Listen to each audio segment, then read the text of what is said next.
मोदी की गारंटी है, मोदी की गारंटी है। किस बात की गारंटी है नरेंद्र मोदी की गारंटी? मैं कहता हूं नरेंद्र मोदी जी की गारंटी है झूठ बोलने की गारंटी है। सबसे बड़ी गारंटी झूठ बोलने की गारंटी है। इस बार का वोट अपने मुद्दों के ऊपर देना, अपने काम के ऊपर देना। याद कर लेना 10 साल में आपके साथ क्या हुआ है। 400 पार, 400 पार, जनता करी तड़ी पार, तड़ी पार, तड़ी पार। आज आपको जाति के नाम पे, धर्म के नाम पे, हिंदू के नाम पे, मुसलमान के नाम पे बांटा जा रहा है। अरे काम की बात करो ना। देश की संसद में गूंगों को मत भेजो, बहनों को मत भेजो, जो आपके लिए आवाज नहीं उठा सकते उनको मत भेजो। बहादुर लोगों को भेजो जो आपकी आवाज उठा सके। नकली नारों के चक्कर में मत फंसना। अपने बच्चों का जो भविष्य सुधार सके उसको वोट दे। 2024 का चुनाव अंतिम चुनाव है। इसके बाद अमित शाह कह रहे हैं देश में 50 साल हमारा राज रहेगा, इसलिए कि 50 साल अगली बार चुनाव नहीं होना है। अगले 50 साल तक ये भारतीय जनता पार्टी बाबा साहब डॉक्टर भीमराव अम्बेडकर के संविधान को खत्म करेगी। इनकी पत्नी को जेल में डाला गया, इनके परिवार को जेल में डाला गया। उस जेल का जवाब वोट से आप लोगों को देना है। वोट की ताकत से भाजपा के जुर्म का जवाब देना है। और हमारी पार्टी के तो पीछे ही पड़े हुए हैं। आपने देखा होगा दिल्ली के मुख्यमंत्री को पकड़ के जेल में डाल दिया। 3 बार के चुने हुए मुख्यमंत्री अरविंद केजरीवाल, जिन्होंने बच्चों की शिक्षा के लिए काम किया, जिन्होंने अस्पताल के लिए काम किया, स्कूल के लिए काम किया, बुजुर्गों की तीर्थ यात्रा कराने का काम किया, माताओं बहनों के लिए बस की यात्रा फ्री करने का काम किया। 1000 रुपए हर महीने माताओं बहनों के खाते में जाएगा, इस बात का इंतजाम किया। जिन्होंने दिल्ली के अंदर महंगाई कम की, बेरोजगारी कम की, ऐसे मुख्यमंत्री को अरविंद केजरीवाल को पकड़ के जेल में डाल दिया। दिल्ली की जनता कह रही है जेल का जवाब वोट से, भरूच की जनता कह रही है जेल का जवाब वोट से देंगे। वोट से देना है आपको जवाब। कहते हैं मोदी की गारंटी है, मोदी की गारंटी है। किस बात की गारंटी है नरेंद्र मोदी की गारंटी? मैं कहता हूं नरेंद्र मोदी जी की गारंटी है झूठ बोलने की गारंटी है। सबसे बड़ी गारंटी झूठ बोलने की गारंटी है। 14 में आए तो कहने लगे 2 करोड़ नौकरी हर साल देंगे। 10 साल में 20 करोड़ नौकरी मिल जानी थी। 20 करोड़ नौकरी तो दूर, अब मोदी जी से पूछो 20 करोड़ नौकरी का क्या हुआ? तो प्रधानमंत्री जी कहते हैं 82 करोड़ लोगों को 5 किलो राशन की लाइन में खड़ा कर दिया। कहने लगे किसानों की आमदनी दोगुना करेंगे। किसानों को बर्बाद करने के लिए 3 काला कानून लेकर आए। उस समय देश की संसद में मैं था, राज्यसभा में मैं था। जब वो काला कानून आया मैंने माइक तोड़ दिया। बीजेपी वालों ने कहा संजय सिंह ने माइक तोड़ दिया, माइक तोड़ दिया, माइक तोड़ दिया। मैंने कहा बेईमानो, अगर तुम किसानों की हड्डियां तोड़ोगे तो मैं माइक तोड़ने का काम करूंगा, तुम्हारे खिलाफ लड़ने का काम करूंगा।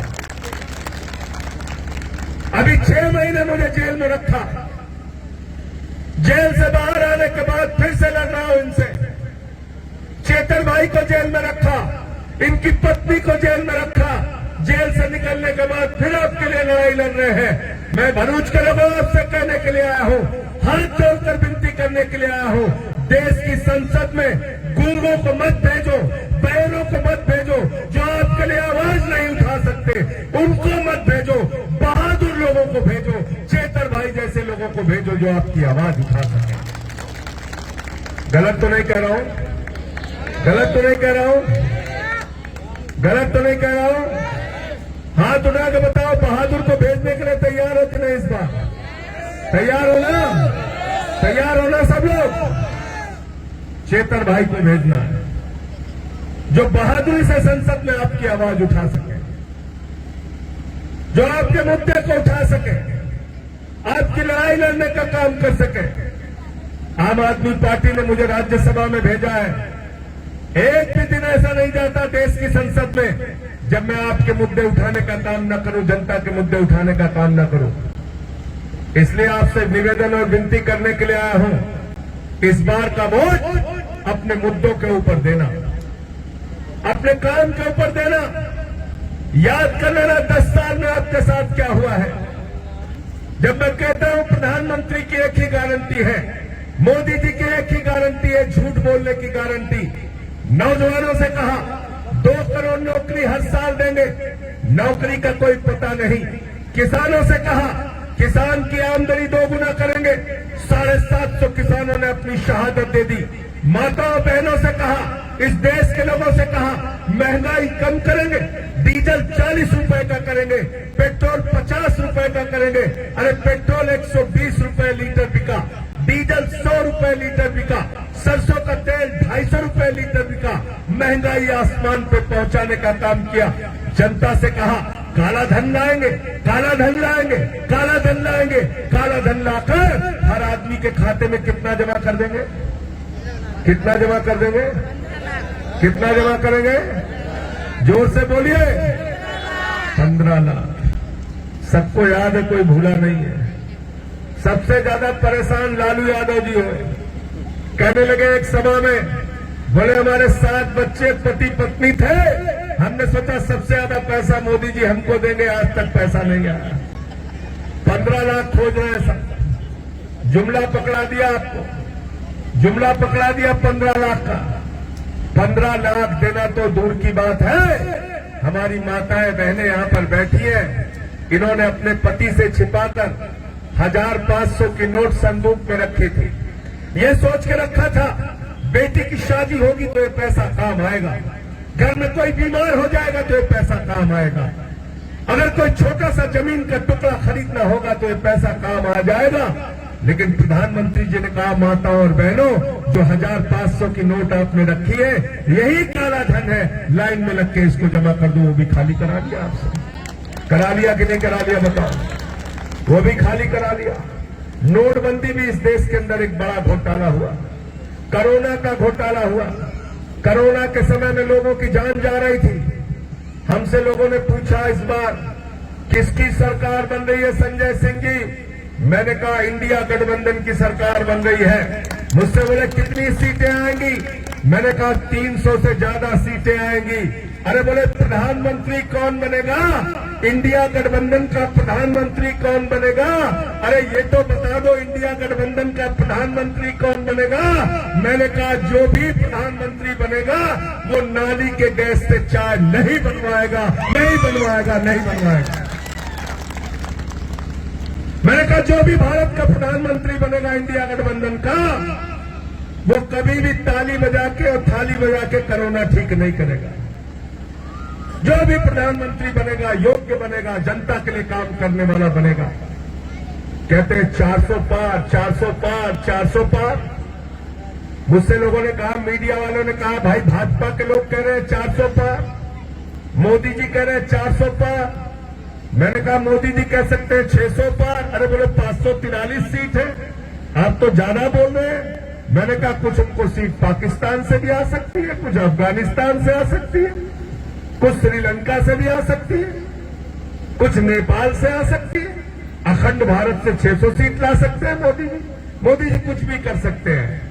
कहने लगे इसका मतलब आपको 400 पार के नारे पर यकीन नहीं। मैंने कहा बंगाल में गए थे मोदी जी, मोदी जी ने कहा 200 पार, 200 पार, 200 पार, वहां आई 77 सीट। गए झारखंड में, कहने लगे 65 पार, 65 पार, 65 पार, आई 23 सीट। आ गए दिल्ली में, कहने लगे 45 पार, 45 पार, 45 पार, आई 8 सीट। गए महाराष्ट्र में, कहने लगे 150 पार, 150 पार, 150 पार, आई 105 सीट। गए हरियाणा में, कहने लगे 75 पार, 75 पार, 75 पार, आई 40 सीट। गए मिजोरम में, कहने लगे 21 पार, 21 पार, 21 पार, आई 1 सीट। अब कह रहे 400 पार, 400 पार, 400 पार, जनता करे तड़ी पार, तड़ी पार, तड़ी पार। सब तड़ी पार करने के लिए तैयार हैं इनको। इस बार के चुनाव में काम के नाम पर वोट देना।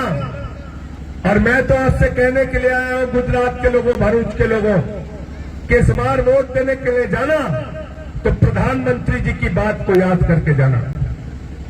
मुझसे लोग कहते हैं कि आप आम आदमी पार्टी के नेता हैं और कह रहे हैं प्रधानमंत्री की बात याद करके जाना। मैंने कहा हाँ, मैं बिल्कुल कह रहा हूं प्रधानमंत्री की बात को याद करके जाना। बोले क्या बात याद करनी है? अरे मैंने कहा वही बात याद करनी है जो प्रधानमंत्री जी ने 2014 में कहा था। क्या कहा था प्रधानमंत्री जी ने? क्या कहा था मोदी जी ने? हमारी माताएं बहनें बैठी हैं, इनसे क्या कहा था? कहा था भाइयों और बहनों, जब घर से निकलना तो घर का सिलेंडर देख के निकलना। बोला था कि नहीं बोला था? जोर से बोलिए, बोला था कि नहीं बोला था? बोला था ना कि सिलेंडर देख के निकलना। तब कितना दाम था सिलेंडर का? 400 रुपए। कितना दाम था? अब कितने का हो गया? 1100। अब हो गया 1100। तो मैं संजय सिंह आपसे कहने के लिए आया हूं, इस बार जब अपना वोट देने के लिए निकलना तो घर से 1100 रुपए जो सिलेंडर का खरीदते हो उस सिलेंडर को देख के निकलना। मोटरसाइकिल भी देख के निकलना जिसमें 120 रुपए लीटर का पेट्रोल भरवाते हो। डीजल की गाड़ी भी देख के निकलना जिसमें 100 रुपए का डीजल भरवाते हो। अरे वो सरसों के तेल का डिब्बा देख के निकलना जिसमें 250 रुपए लीटर सरसों का तेल खरीदते हो। अपने बच्चों का चेहरा भी देख के निकलना जिनको महंगी शिक्षा देनी पड़ती है। अस्पतालों की हालत भी देख के निकलना जहां पर महंगा इलाज कराना पड़ता है। अपने इलाके की हालत को देख के निकलना जहां पर आपको मूलभूत जरूरतें जिंदगी की मुहैया नहीं है।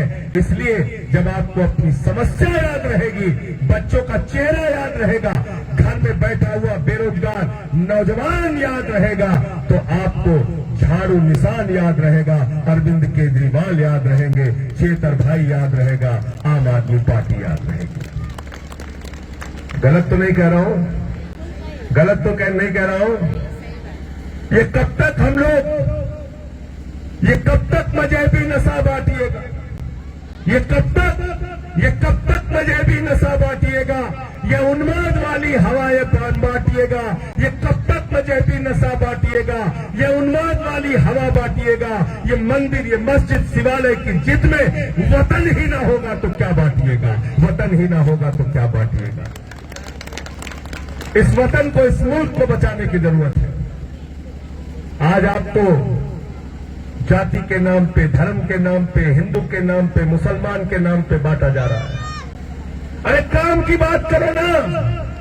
आम आदमी पार्टी वाले जाते हैं, कहते हैं हमने इतना स्कूल बनाया दिल्ली में, इतना अस्पताल बनवाया, बुजुर्गों की तीर्थ यात्रा कराई, माताओं बहनों के लिए बस की यात्रा कराई। पंजाब में मुख्यमंत्री भगवंत मान जाते हैं, कहते हैं हमने मोहल्ला क्लिनिक खोला, स्कूल बनवाया, रोजगार दिया, नौकरियां दी। आप 10 साल से देश के प्रधानमंत्री हैं, बताओ ना देश के लिए क्या काम किया? अपनी उपलब्धियां बताओ आप प्रधानमंत्री जी। शिक्षा पे क्या किया? बिजली पे क्या किया? पानी पे क्या किया? बताओ आप। भारत के पहले मुख्यमंत्री अरविंद केजरीवाल, जिन्होंने कहा गरीब के घर में रोशनी तो होनी चाहिए लेकिन उस रोशनी की कोई कीमत नहीं होनी चाहिए। 200 यूनिट बिजली फ्री और 400 यूनिट बिजली आधे दाम पे देने का काम हमने दिल्ली में किया।